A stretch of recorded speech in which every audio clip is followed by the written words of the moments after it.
Releasing co-parenting stress with true unity. Co-parenting is no walk in the park. It often means that there is a high level of parenting stress, which I also already did a True Unity video about, and combined with a power struggle, which also has a True Unity video. It's really tough because once we're co-parenting, it means that our children will have different houses and different rules.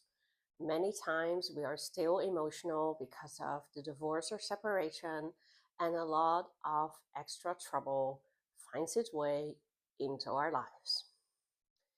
A lot of times people tell me, you cannot help me with co-parenting because you can't change my ex. And that is true. I cannot change another person. But co-parenting is a dynamic between two parents and their children. And if things change on your end, the dynamic will change as well. So if you have trouble co-parenting, this is the video for you.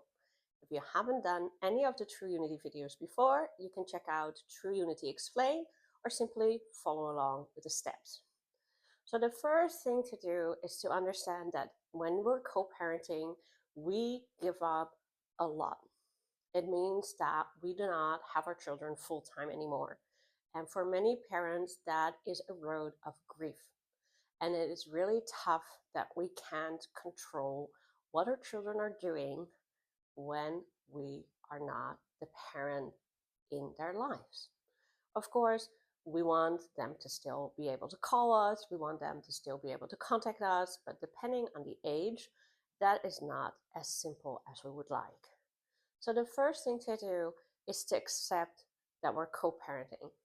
So take a deep breath and step into, I accept that I'm co-parenting.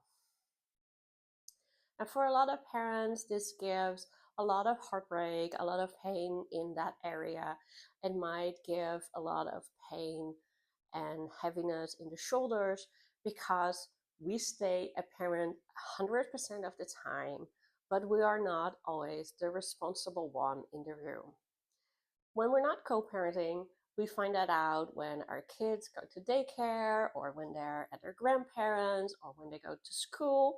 But it's different when we're not the responsible one and they are with an ex.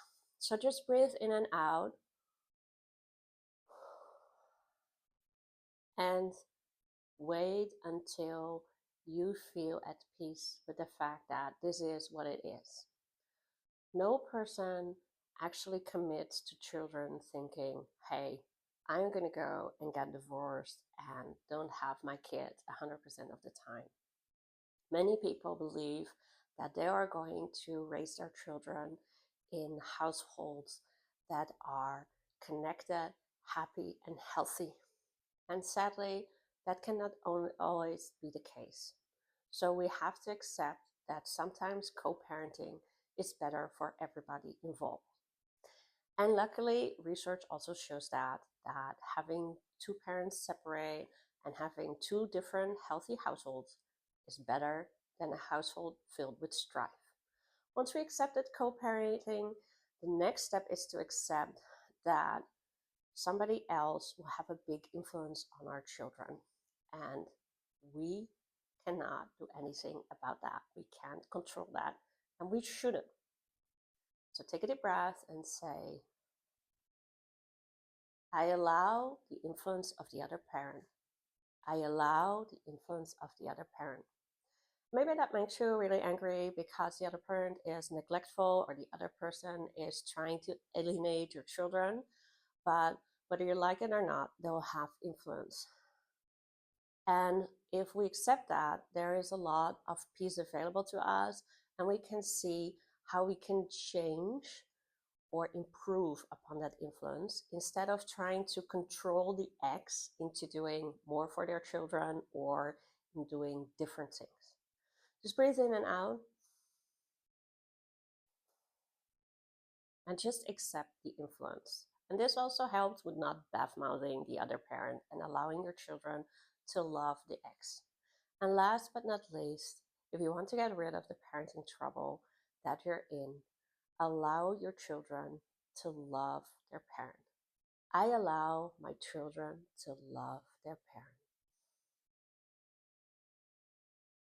And if you need some more help, don't hesitate to reach out to me for a free intake.